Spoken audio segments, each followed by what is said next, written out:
저희가 이제 솔로몬 성전이라고 하는 이스라엘 공동체로 치자면은 첫 번째 성전이죠. 이후에 또 이스라엘이 멸망당한 후에 다시금 성전을 복구하는 역사들이 중간중간 있었고, 끝으로 예수님 시대 때는 헤롯 성전이라고 해서 유대인이 아닌 다른 이방 혈통이었던 헤롯 대왕에 의해서 지어진 성전을 이제 예수님 시대 때 이스라엘 백성들은 경험하게 됩니다. 그리고 이 성전을 건축하는 것에 대해서 저도 충분히 공부를 못한 것 같아요. 솔직히는 이 성전의 건축 과정들 안에서 건축의 과정이며 거기에 사용되어진 재료며 또 그 안에서 일종의 건축 양식으로 등장하는 것들이 어떤 신학적 영적인 상징과 의미가 있는지 솔직히는 잘 모르겠어요. 차라리 본문을 읽어나가면서 저는 성막과 여러분이 이 본문을 비교해서 읽어나가시면 조금 더 이해가 쉬울 것 같습니다. 왜냐하면 성막에 대한 영적인 의미와 신학적인 의미는 전 충분히 이해가 되고 공감이 되는데, 성막에 대한, 성전에 대한 것은 주석에도 뭐 특별히 이렇다 할 설명도 없고, 저도 개인적으로는 솔로몬이 도대체 왜 성전을 지었지? 잘 모르겠어요. 어찌되었든 여러분 출애굽기 25장부터요, 31장, 그 다음에 36장부터 40장까지의 성막의 내용들이 아주 상세하게 나오거든요. 그것들하고 성전, 솔로몬 성전을 짓는 것을 비교해서 보시면 좀 이해가 될 것 같습니다. 결론적으로 말씀드리면 성전은 성막보다 엄청 큽니다. 지성소만 해도 2배 크기거든요. 그러니까 하나님께서 모세 시대에 모세에게 정하신 지성소를 만드는 방법보다도 그 규모상으로 2배가 커요. 지성소만 2배가 큰 게 아니라 성전 전체도 매우 웅장하고 거대하고 화려하고요. 당시에 지어졌던 재료들만 해도 성막에 지어졌던 재료 따위하고는 비교할 수가 없습니다. 그럼에도 불구하고 성막에 대한 영적인 신학적 의미는 풍성한데 성전에 대한 신학적 영적 의미가 뭔지 잘 모르겠다고 했던 제 말에 대한 이해를 여러분이 좀 공감하시거나 염두하시면서 읽으시면 좋을 것 같습니다. 성막에 대한 영적인 상징은 더도덜도 아니고 하나님께서 너희와 함께한다 라고 의미입니다. 임마누엘이죠. 하나님께서 하나님의 백성인 너희들과 함께 하겠다라고 하는 약속에 눈에 보이는 가시적 대상으로서 성막이 주어지죠. 그래서 성막의 영적인 상징은 저번에 제가 새벽 설교 때 한번 말씀드렸지만 구름 기둥이 아니라 성막 자체라고 말씀을 드렸습니다. 사실 여러분, 성막은 인간의 손에 의해서 인간에 의해서 지어진 거잖아요. 그래서 우리는 어쩌면 성막보다는 이 성막 위에 머물고 있는 구름에 주목할 수밖에 없는 거예요. 왜냐하면 구름은 저희 손에 닿지 않아요.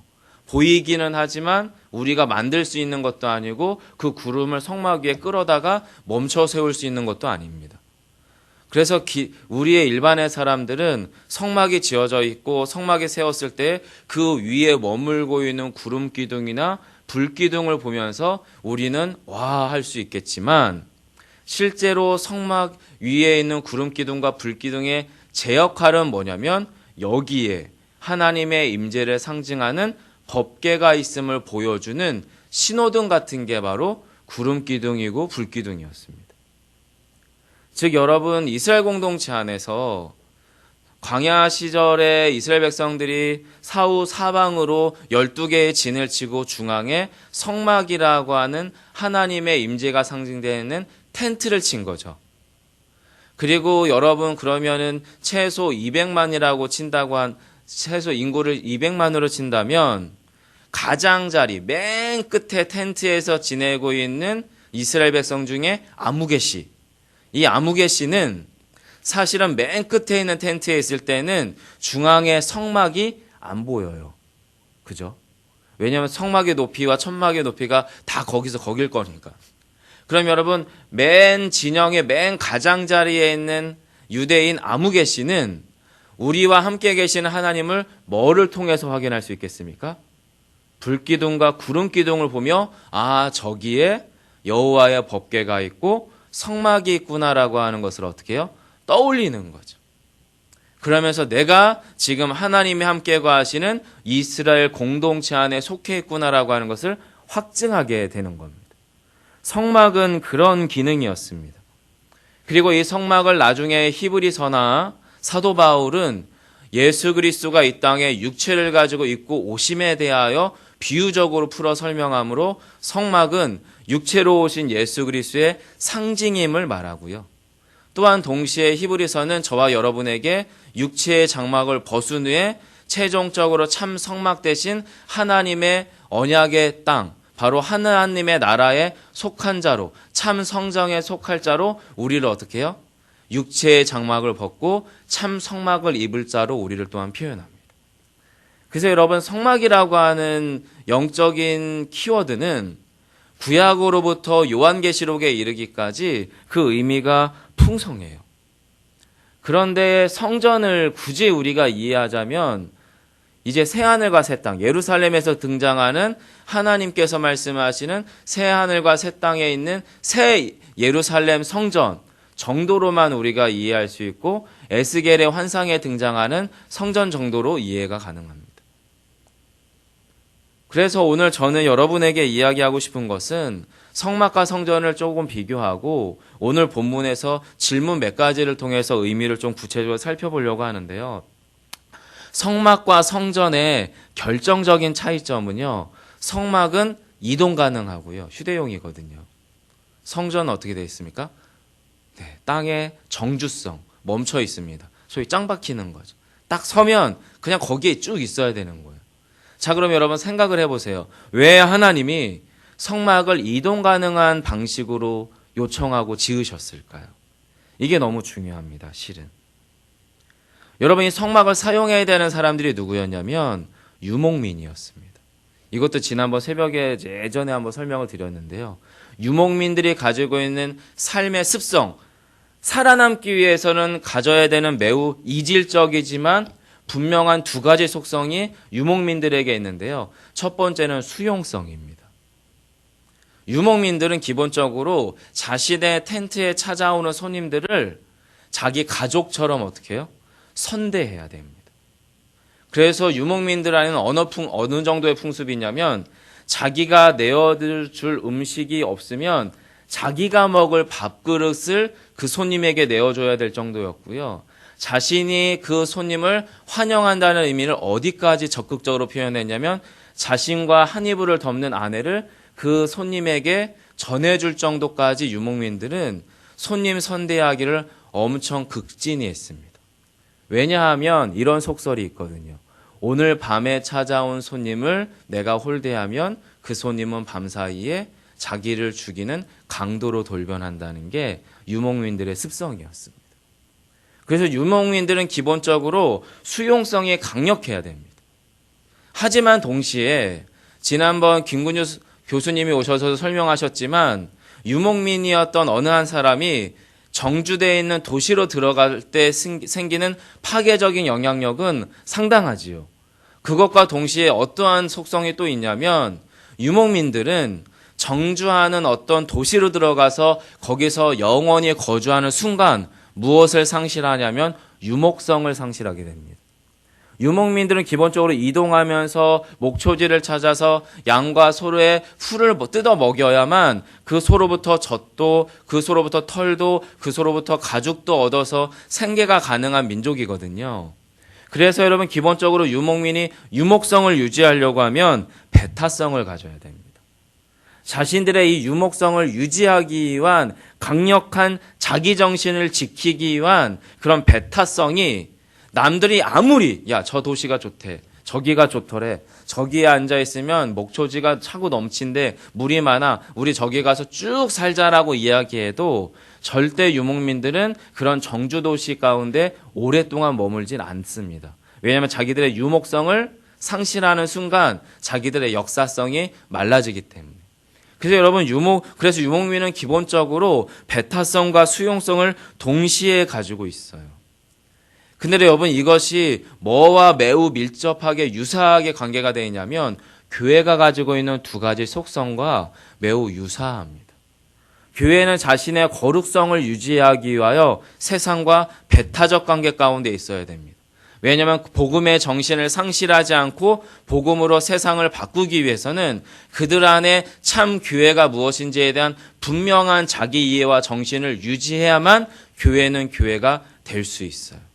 하지만 동시에 교회는 세상의 건축 재료를 가지고 빌딩을 짓습니다. 그리고 교회는 세상 사람들이 동시에 동일하게 사용하는 생계 수단을 가지고 먹고 삽니다. 여러분도 이 새벽 예배 마치고 여러분의 삶의 터전으로 가면 남들이 하는 그 일을 가지고 여러분도 역시 먹고 살 수밖에 없는 거죠.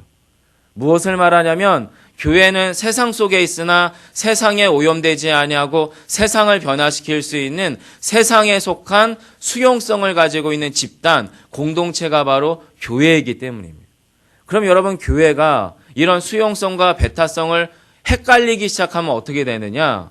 교회가 교회 밖에 있는 사람을 밀어내는 배타성을 가지고 있고 그리고 교회가 세상 문화에 섞여 들어가는 이상한 수용성을 가지기 시작하면 복음의 정신을 상실한 채 교회는 세상에 물들어 있는 세상 속의 교회로 변질될 수밖에 없는 겁니다. 그래서 여러분 기본적으로 하나님은 성막을 통하여 성막의 이동성을 가지고 있는 이스라엘 백성들을 통하여서 당신의 복음이 이 땅 안에 하나님의 나라가 어떠한 속성 가운데 우뚝 서야 되는지를 확연하게 가르쳐주고 보여주는 게 바로 성막 신학이었어요. 그런데 하나님께서는 예수 그리스도가 이 땅 가운데 육체를 입고 오시기까지의 모든 인류의 역사 가운데에서 성전을 허용하십니다. 허용하세요. 왜냐하면 이스라엘은 이제 약속의 땅에 머무르기 시작했거든요. 유목성을 상실합니다. 그들 안에 배타성과 수용성이 섞여 들어갑니다. 가나안의 우상을 받아들입니다. 그리고 자신들과 이방 백성들을 배타성으로 밀어냅니다. 자신들은 선민 사상이라는 거죠. 이 배타성과 수용성이 어떻게 해요? 짬뽕이 되어버렸어. 변질되어 버렸어. 배타적이어야 될 것은 안 배타적이 되어버렸고 수용적이 되어야 될 것은 안 수용적이 되어버린 이상한 종족이 되어버린 게 정주에 있었던 이스라엘 민족들이었다라고 하는 겁니다. 그럼에도 불구하고 그들 가운데 우리가 믿고 있는 바 하나님이 어떤 분인지에 대한 가시적인 대상이 필요하죠. 그래서 하나님은 다윗을 통해서 성전을 허락하세요. 사랑하는 성도 여러분들, 그러면 지금 오늘 이 본문이 저와 여러분에게 주는 교훈이 무엇일까? 두 가지로 오늘 본문의 내용들을 살펴보려고 해요. 객관적으로 오늘 이 내용들은 인터넷만 조금 찾아보거나 잘 준비되어 있는 성경 설명, 신학 사전 같은 거 정도만 찾아봐도 솔로몬의 성전이라고 해서 조감도 같은 것도 나오고 설명이 조금 많습니다. 그래서 이 내용 세부적인 것을 살피는 것은 지금 시간은 조금 지양하고요. 질문 두 가지로 오늘 본문을 조금 더 들여다보기 원하는데 솔로몬이 성전 건축을 왜 했죠? 라고 하는 질문입니다. 누구로부터 시작됐습니까? 이 성전 건축이. 다윗을 통해서 시작됐습니다. 그죠? 다윗이 이제 최종적으로 유다 지파의 왕, 헤브론의 왕으로서의 7년 동안의 왕정을 마치고 최종적으로 이스라엘 전역을 통치하면서 이스라엘 국가의 명실상부한 왕이 되고 뿐만 아니라 다윗에 의해서 그 주변의 모든 작은 속국들이 모두가 다윗의 왕정 안으로 들어오게 됩니다. 그러면서 다윗이 자신이 거하는 백향목으로 지은 궁전을 짓게 되죠. 그러면서 다윗이 푸념처럼 이야기해요. 나는 야전에서 이렇게 잔뼈가 굵으면서 정말 온몸에 상처투성이로 전쟁하다가 이제 이렇게 정말 등 따시고 정말 몸 편한 백향부 궁전에 거하는데 하나님은 여전히 저 천박하고 촌스러운 성막 안에 거하는 게 못내 죄송스럽다라고 하는 말을 이제 다윗이 푸념처럼 이야기하죠. 그러면서 하나님 앞에서 내가 하나님이 거하실 집을 좀 지었으면 좋겠다라고 이야기를 합니다. 그러자 나단 선지자에게 그 얘기를 했더니 나단 선지자가 그럼요, 다윗 왕 다윗은 하나님과 함께 계시니 참으로 무척 선한 일이 될 것입니다 라고 이제 다윗에게 나단이 해보시라고 이야기를 하는 거예요. 그러고 나서 나단이 자기 집으로 가서 하나님께 기도했는데 하나님이 하시는 말씀이 다윗으로서는 성전을 지을 수 없다라고 이야기합니다. 그러면서 이 하시는 이야기가 뭐예요? 너는 피를 너무 많이 흘렸다라는 겁니다. 자, 그럼 이제 우리는 조금 헷갈려요. 야, 다윗이 전쟁한 게 꼭 다윗 잘 제자고 하는 게 아니라 하나님을 위한 것 아니겠습니까? 이스라엘 민족을 위한 것 아니겠어요? 그리고 이스라엘 민족은 하나님의 백성들이니까 최종적으로는 하나님을 위해서 내가 야전에서 피 흘리면서 정말로 쌩 고생을 했는데 그랬기 때문에 성전을 못 짓는다라고 생각하면 억울하죠. 그런 의미로 하나님께서 성전 건축을 허락하지 않으신 걸까요? 그런 게 아니죠.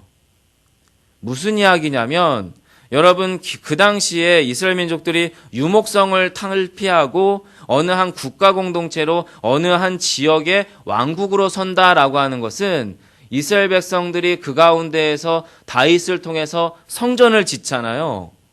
어떤 성전이냐면 두로왕 히람 같은 경우도 이미 두로를 누가요? 다윗이 속국으로 삼았던 국가 중에 하나였습니다. 그런데 이 노예관계라고 하는 것이 고대 근동에서는 다양했어요. 그런데 다윗이 그렇게 매우 파괴적으로 아예 그냥 정말 밑바닥부터 모든 걸 다 탈탈 터는 노예관계 정도는 아니었던 것 같지만 그럼에도 불구하고 다윗은 잔인한 왕이었습니다. 그래서 꽤 많은 것을 주변 국가들로부터 탈취했던 왕이에요. 자, 그러면 그렇게 주변의 모든 것들을 탈취해서 그것으로 건축 재료를 삼고 거기서부터 노동력을 착취해 가지고 와서 하나님의 성전을 지으면 여러분 이 성전이 은혜와 평강과 영원한 생명의 약속이 있는 만유의 구주의 집으로 보이겠습니까? 아니면 이스라엘과 다윗의 전쟁의 승리를 갖다 준 전쟁의 신의 신전처럼 보이겠습니까? 다시 말씀드리면 오늘날의 어떤 교회들이 지역사회에서 욕먹고 피해를 끼치면서까지 교회 건축물을 지으면 그 교회 건축물이 과연 하나님의 은혜와 기쁨의 전이 되겠습니까? 어떤 종류의 건축물이 되겠습니까? 다윗에게 하나님이 원했던 건 더도덜도 아니고 딱 두 가지였어요. 너가 내 율례와 법도를 지키면 내가 너의 다윗의 일을 영원히 경고케 할 것이고 다윗의 가지로부터 한 줄기로부터 한 가지가 내서 그 가운데서 메시아를 낼 것이다라고 하는 게 딱 두 가지 하나님이 하신 약속이었어요. 그러면 여러분 하나님의 진정성 원하셨던 지점은 다른 게 아니라 다윗을 통해서 이스라엘 백성 공동체가 오랜 세월 전쟁 가운데서 그들 가운데 정말 피를 흘렸지만 이제는 화평의 왕으로 오신 하나님, 은혜의 왕으로 오신 여호와 하나님과의 참 샬롬을 그 국가들 사이에서 이루어야 되는 거거든요. 근데 그것을 다윗은 할 수 없었기 때문에 하나님은 다윗에게 성전 건축을 허락하지 않으십니다. 그리고 시간이 꽤 지난 후에 그의 다윗 아들 세대 솔로몬의 세대 때 평화 시대가 구현됩니다. 주변 국가들과도 매우 친밀한 평화 시대가 구현됩니다. 그리고 두로왕 히람은 아주 기꺼이 자신의 백향목과 잣나무와 수많은 인부들을 동원해서 그 성전 건축에 같이 동참합니다. 그러면서 참으로 샬롬의 성전이 평화의 성전이 지어져 가는 거죠. 사랑하는 성도 여러분, 저와 여러분 가운데 주님께서 원하시는 것은 그렇다면 솔로몬의 성전 건축을 통해서 우리에게 던져지는 질문은 저와 여러분 안에 성전은 과연 어떻게 지어져 가고 계시냐라는 겁니다. 교회는 우리 자신이니까 우리 마음의 전만 잘 지으면 되죠. 교회는 우리의 마음의 전만 잘 지으면 되는 거니까 나만 혼자 충분히 은혜 받고 내가 하나님과 충분히 교통하면 되지요. 라고 하는 게 과연 정말 전부일까요? 오늘날의 기독교인 중에 가장 치명적 함정이 뭔지 아십니까? 개인주의 신앙입니다. 개인주의. 나만 잘하면 되지. 죄송하지만 오랫동안 목사로서 사역해 오면서 나만 잘한다고 말씀하셨던 그 어떤 분들이 실제로는 교회에서 가장 큰 어려움을 제공하는 그 어떤 분들로 전락하는 경우를 참 많이 봤습니다. 여러분, 교회는 기본적으로 개인주의 신앙을 강조하는 공동체가 아닙니다. 공동체적 요소를 가지고 있습니다. 실제로 하나님께서 성전 건축을 원하셨는지 저는 잘 모르겠어요. 하지만 예수 그리스도가 몸으로 오심으로 이 땅 가운데 육체로 성전을 이루신 구속사적 흐름상, 그 구속사의 역사적 흐름상 성막 이후에 성전이 필요하다는 것은 알겠습니다. 하지만 여러분, 정말로 중요한 건 뭐냐면 결정적 차이점이 있어요. 성막은 하나님에 의해서 지어지고 옮겨지지만 성전은 솔로몬의 믿음에 의해서 지어졌다는 거예요. 그리고 솔로몬의 믿음으로 지어진 이 성전은 인간이 하나님을 향한 믿음을 상실하는 순간부터 탐욕과 죄악으로 인하여 오염되고 변질되고 파괴됨으로 말미암아 하나님은 이스라엘 백성 공동체 안에 성전에 대해서 파괴할 것에 대한 예언을 수백 번 하셨어요. 믿음을 상실한 이스라엘 백성들 가운데에서 성전은 탐욕의 수단이고 종교적 압제의 수단이었지 그것이 하나님의 거룩한 임재를 상징하는 그 어떤 때도 없었다는 겁니다. 오늘날의 교회도 저를 포함한 저와 여러분의 교회됨 역시도 마찬가지입니다. 나 혼자 예수 잘 믿으면 되지라고 말하면서 내 안에 마음의 성전과 우리의 교회됨을 나의 개인적 욕망과 자기 신앙의 자기중심성을 가지고 살아가는 순간 우리의 교회들은 주님께서 말씀하시죠. 내가 이 전을 허물리라 말씀하시는 주님의 두렵고 떨리는 심판의 말씀으로부터 피할 공동체는 단 하나도 없다는 거예요. 주님께서 솔로몬의 성전을 통하여 오늘 저와 여러분 가운데 도전하시는 건 뭐냐면 너가 좋다 예수 양남 교회 교인으로 믿음으로 이 공동체 안에 속하였다면 이제는 그 믿음의 싸움 안에서 물러서지 말라는 겁니다. 그 믿음의 순전함을 제대로 지켜가라는 겁니다. 저희들 안에 필요한 것은 그 믿음의 싸움이에요. 왜냐하면 주님이 이 땅 가운데 몸으로 오셔서 당신의 성전됨을 사흘 동안 이 땅 가운데 십자가의 죽으심으로 완성시켰기 때문에 세상이 원하는 방식이 아니었습니다. 화려한 방식이 아니었습니다. 성공적인 방식이 아니었습니다. 세상 사람들이 두렵고 떨리는 두려움의 방식이 아니라 자기 낮춤과 자기 파괴와 자기 죽음과 자기 헌신을 통하여 예수 그리스도의 죽음 안에 생명의 길을 터내시는 놀라운 복음의 도전이 바로 교회에 가야 될 길이었습니다. 오늘 저와 여러분 안에 지어야 되는 마음의 성전도 마찬가지입니다. 우리의 몸과 삶으로 지어지는 성전, 교회됨에 대한 충분한 숙고가 필요합니다. 내 안의 성전이 지금 어떻게 지어져 가고 있는지 여러분의 영혼을 주의 성령에 의지하여 내밀히 정직하게 들여다보시기를 바랍니다. 내 안의 성전이 내 삶과 내 삶의 행실을 통해 어떻게 교회 밖의 사람들에게 보여지는지 질문해 보시기 바랍니다. 그러면서 우리가 다시금 우리의 성전을 지어가야 할 줄 믿습니다. 솔로몬의 화려한 금박지로 장식하는 게 아니라 솔로몬의 그 화려하고 고급스러운 백향목 소재로 장식하는 것이 아니라 우리 안에 참 의와 참 공의 되신 예수 그리스도를 향한 애끓는 마음과 진실함으로 우리의 성전이 다시금 지어지는 오늘 한날 여러분의 기도의 자리 되기를 소망합니다. 기도하겠습니다. 사랑의 주님,